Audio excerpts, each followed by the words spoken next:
Hi friends, welcome back to my channel the Uday Reddy show vlogs.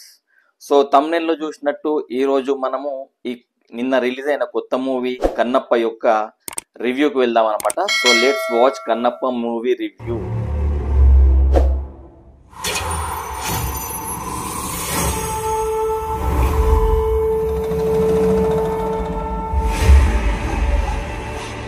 So friends, మీకు తెలుస్తూ ఈ మధ్య చాలా హైప్, అంటే గత 3 నెలల నుంచి మంచు విష్ణు కూడా చాలా చాలా ప్రచారం చేస్తూ ప్రమోషన్ చేస్తూ తీసిన సినిమా కన్నప్ప. సో గత 3 ఏళ్ల నుంచి కూడా అది షూటింగ్ జరుపుకొని ఫైనల్లీ నిన్న రిలీజ్ అయిందనమాట.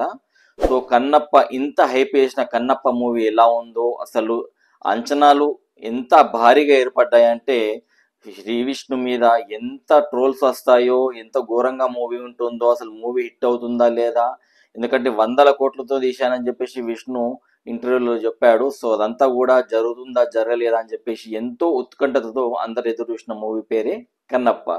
సో కన్నప్ప మూవీ ఎలా ఉంది ఇప్పుడు మనం చూద్దాం.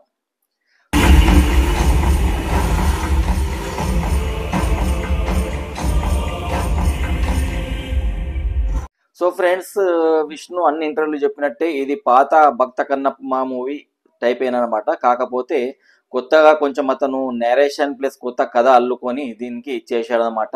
సో ఫైనల్ కాన్సెప్ట్ అయితే లాస్ట్లో కన్నప్ప శివభక్తుడు ఎవరైతే కాదో ఫస్ట్లో, అలాంటి కన్నప్ప లాస్ట్కి శివభక్తుడు అయిపోయి తన కళ్ళను పొడుచుకొని శివునికి అర్పిస్తాడనమాట. దాంతో ఈ కథ సుఖాంతం అవుతుంది.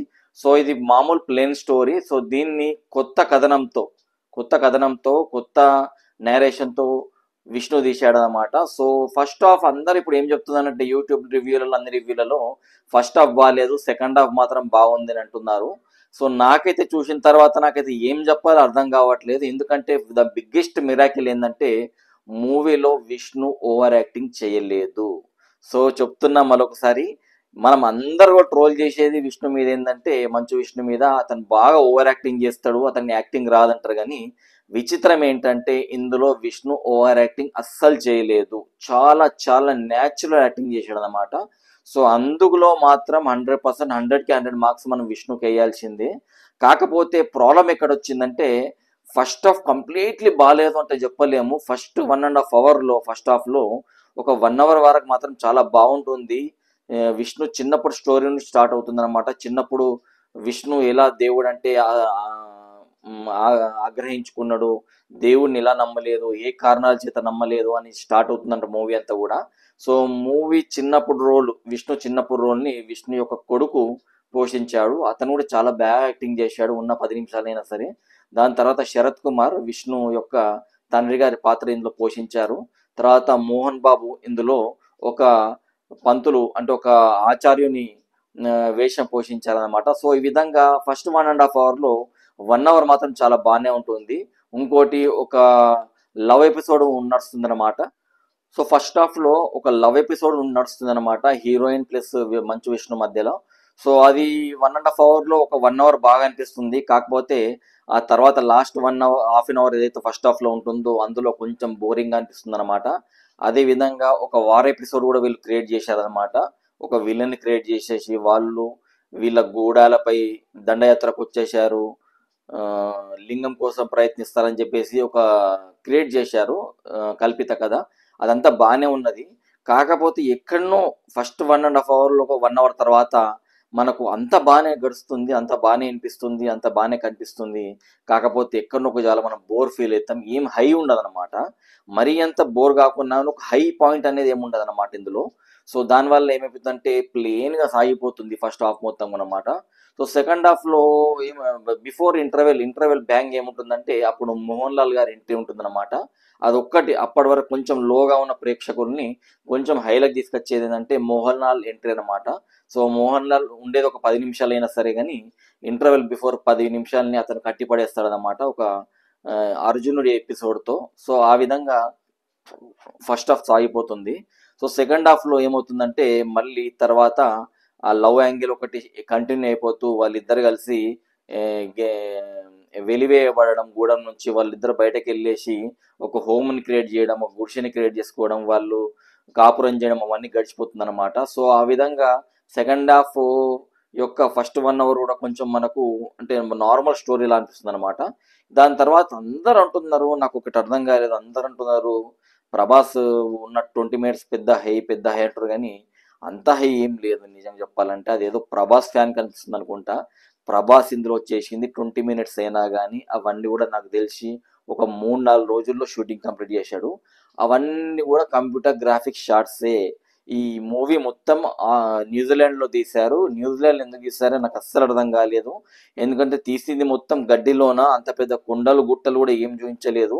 అలాంటి గడ్డి అలాంటి కొండలు గుట్టలు మన ఇండియాలో ఎన్నో ఉన్నాయన్నమాట. అన్ని ఉండంగా కూడా వీళ్ళు మొత్తం యూనిట్ని తీసుకెళ్ళిపోయి న్యూజిలాండ్ ఎందుకు షూటింగ్ చేశారో, ఎందుకు అన్ని కోట్లు ఖర్చు పెట్టారో నాకు ఇప్పటికీ అర్థం కాని విషయం అనమాట. ఎందుకంటే అంత పెద్ద హై వాల్యూస్ ఏం లేవు మూవీలో. ఉన్నా కానీ సినిమాటోగ్రఫీ బాగుంది. కాకపోతే ఇందులో మెచ్చుకోదగింది ఏంటంటే బ్యాక్గ్రౌండ్ మ్యూజిక్. ఆ మ్యూజిక్ డైరెక్టర్ ఎవరైతే ఉన్నారో సాంగ్స్ బాగున్నాయి. అదే విధంగా మెయిన్ దీన్ని ప్రతి సీన్ ని హై లేపిందంటే బ్యాక్గ్రౌండ్ మ్యూజిక్ అనమాట. రీ రికార్డింగ్ సూపర్ గా ఇచ్చాడు. ఎందుకంటే ఒక నార్మల్ సీన్ ను కూడా కొంచెం మనకు బోర్ వస్తున్న టైంలో కూడా దాన్ని హైకి తీసుకెళ్లి మనని ఎంగేజింగ్ చేసిందంటే మాత్రం దాన్ని ఈ మ్యూజిక్ డైరెక్టర్ అనమాట. సో ఆ విధంగా సెకండ్ హాఫ్ లో ఫస్ట్ 1 అవర్ కూడా బోరింగ్ అయిపోతుంది. తర్వాత ఆ, ప్రభాస్ వచ్చిన తర్వాత కొంచెం ఇంట్రెస్టింగ్ అనిపిస్తుంది. కాకపోతే ప్రభాస్ సీన్స్ అన్ని కూడా కంప్యూటర్ గ్రాఫిక్ సీన్స్ అనమాట. బ్యాక్గ్రౌండ్ లో మనకు క్లియర్ గా ఏర్పడిపోతుంది. అదంతా కూడా గ్రీన్ మ్యాట్ వేసి సీన్స్ యాడ్ చేశారని చెప్పేసి.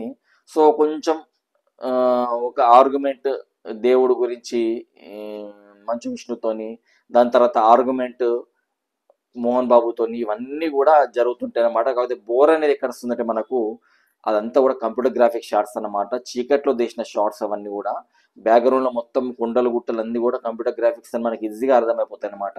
సో దానివల్ల ఏమైతుందంటే ఆ హై అయితే ఉందో అదంతా కూడా ప్లేన్ గా సాగిపోతుంది అనమాట. ఇంకోటి ప్రభాస్ యొక్క పెద్ద హై రేంజ్ వల్ల దీనికి అందరు ప్రభాస్ ఉన్నప్పుడు వెళ్ళాలంటారు కానీ ప్రభాస్ నచ్చిన తర్వాత కూడా పెద్ద ఏం ఉండదు ఇందులో. జస్ట్ అతను ఏం సోదరా దేవుడు ఉన్నాడు శివ అంటే డైలాగ్స్ కొడతాడు తప్ప అంతకంటే ఏం పెద్ద ఫైట్స్ ఉండవు. అంతకంటే పెద్ద ఇది ఉండదన్నమాట. కాకపోతే వీళ్ళు ప్రభాస్ ఫ్యాన్స్ ఉన్నారు కాబట్టి వాళ్ళు దీన్ని హై చేస్తున్నారు. ప్రభాస్ ఉన్నాడు కాబట్టి ఇంతానం హై అని అంటున్నారు కదా తప్ప ప్రభాస్ ఉన్న సీన్స్ కూడా అంత పెద్ద హై ఏం లేవు. కాకపోతే మళ్ళీ తర్వాత లాస్ట్ 20 మినిట్స్ ఎప్పుడైతే ఈ తిన్నడు అంటే మన మంచు విష్ణు అన్నమాట. సో మంచు విష్ణు ఎవరైతే తిన్నాడు అని ఉంటారో అతను ఎప్పుడైతే దేవుడు ఉన్నాడు శివుడు ఉన్నాడు అని గ్రహిస్తాడో దాని తర్వాత శివభక్తుడుగా మారతాడో ఆ 20 మినిట్స్ మాత్రం కొంచెం బాగానే పర్లేదు, ఇంట్రెస్టింగ్ గానే ఉంటుంది అనమాట. దాని తర్వాత శివుణ్ణి ఆలింగనం చేసుకోవడం, తన కన్నులు నరిపించడం, ఇవన్నీ కూడా తెలిసిన స్టోరీ. సో ఇవన్నీ కూడా బాగానే తీశాడు. కాకపోతే విచిత్రం ఏంటంటే నేను ఇంతకుముందు చెప్పినట్టు మంచు విష్ణు మాత్రం ఇందులో ఓవర్ యాక్టింగ్ చేయలేదు, సూపర్ యాక్టింగ్ చేశాడు. అది ఒక విచిత్రం పెద్ద. సో మోహన్ బాబు అయితే మంచి డైలాగ్ డెలివరీ చేశాడు. మోహన్ బాబు అయితే ఒక మంచి రోల్ ఉంది ఇందులో, అందులో మాత్రం ఏం డౌట్ లేదు. చాలా మంచి రోల్ ప్లే చేశాడు. చాలా మంది డైలాగ్స్ ఇచ్చారు మోహన్ బాబు కూడా. సో మిగతా వాళ్ళందరూ కూడా వారి వారి పాత్రలు చేశారు. ఇక శివుని పాత్రలో అక్షయ్ కుమార్, పార్వతి పాత్రలో కాజల్ అగర్వాల్, వాళ్ళకి అంత పెద్ద సీన్స్ ఏముండవు. వాళ్ళ పైన కైలాసంలో ఉంటారు. ఒక సెట్ వాళ్ళకి ఇచ్చారు, పర్మనెంట్ సెట్. నాకు తెలిసి వాళ్ళది కూడా ఒక 10 రోజుల్లో షూటింగ్ అయిపోయింది అనుకుంటా. మధ్యలో కిందికి చూస్తూ ఏం తిన్నాడు, ఏం చేస్తున్నాడు, తిన్నాడు ఎలా మీ భక్తుడుగా మారుతానని చిన్న చిన్న డైలాగ్ డెలివరీస్ తప్ప అంత పెద్ద స్కోప్ ఏం లేదు అక్షయ్ కుమార్కి అయినా కానీ కాజల్ అగర్వాల్కైనా కానీ. సో ఇదందరూ కలుపుకొని ఒక సినిమా తీశారు, మంచిదే. కాకపోతే దీన్ని మాత్రం న్యూజిలాండ్ వెళ్ళి 100 కోట్ల పిక్చర్ మాత్రం మీద 100% కాదు. నేను మళ్ళీ ఒకసారి చెప్తున్నా, ఇది ఏదైతే కన్నప్ప వీళ్ళు తీశారో వీళ్ళు 100 కోట్లు 200 కోట్లు అయిందని చెప్తున్నారు కానీ ఇది 100 కోట్ల సినిమా అస్సలు కాదు. నాకు తీసి కొడితే ఒక 10-20 కోట్లలో అయిపోయే మూవీ ఇది చెప్పాలంటే. ఎందుకంటే వాళ్ళు రెమ్యునరేషన్ కూడా ఎవరికి ఇవ్వలేదని చెప్పాడు, ఎవరు అడగలేదని చెప్పాడు మంచు విష్ణు. కాబట్టి ఇది 100 పైన వెళ్ళే సినిమా మాత్రం అస్సలు కాదు. న్యూజిలాండ్ అనవసరంగా వెళ్ళారు, న్యూజిలాండ్ని పూర్తిగా క్యాప్చర్ చేయలేకపోయారు. ఇది ఇండియాలో తీసిన నడిచిపోయేది, ఇండియాలో తీసినా కానీ అయిపోయేది అనమాట. సో ఈ విధంగా కన్నప్ప మూవీ ఎండ్ అయిపోతుంది అనమాట. సో ఈ కన్నప్ప మూవీకి ఎంత రేటింగ్ ఇస్తాను అంటే మాత్రం నేను 5/5లో నేను 2 ఇవ్వగలుగుతాను. ఎందుకంటే నాకు కూడా నిజంగానే బోర్ వచ్చింది. కాకపోతే బోర్ అనేది సినిమా బాగాలేదని కాదు, ఏం హై మూమెంట్స్ లేదని చెప్పేసి అనమాట. ఏం హై మూమెంట్స్ లేదేంటి, ప్లేన్గా సాగిపోతుంది, ఇంట్రెస్టింగ్గానే ఉన్నది, నడిచిపోతుంది. కాకపోతే హై మూమెంట్స్ అంటూ ఏం లేవని చెప్పడం వల్ల నేను 2 ఇస్తున్నాను అనమాట. కాకపోతే బ్యాక్గ్రౌండ్ మ్యూజిక్ మాత్రం 5/5 ఇస్తా.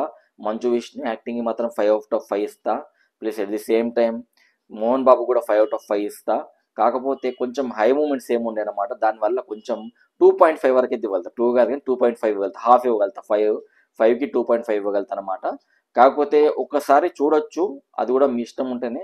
ఇక మీరు ఓటీటీ గురించి వెయిట్ చేస్తా అంటే కూడా వెయిట్ చేయొచ్చు. నేను ఎందుకు డైలమాలో ఉన్నా, నేను కూడా దీన్ని కంపల్సరీ చూడొచ్చా చూడాలని చెప్పడానికి నేను వీలు లేకుండా ఉంది. ఎందుకంటే నేను కూడా పెద్ద హైగా ఏమి వెళ్ళలేదు ఈ మూవీ చూస్తున్న సేపు, ఏదో గడిచిపోతుందని టైం గడిచిపోతున్న టైప్ ఉందన్నమాట.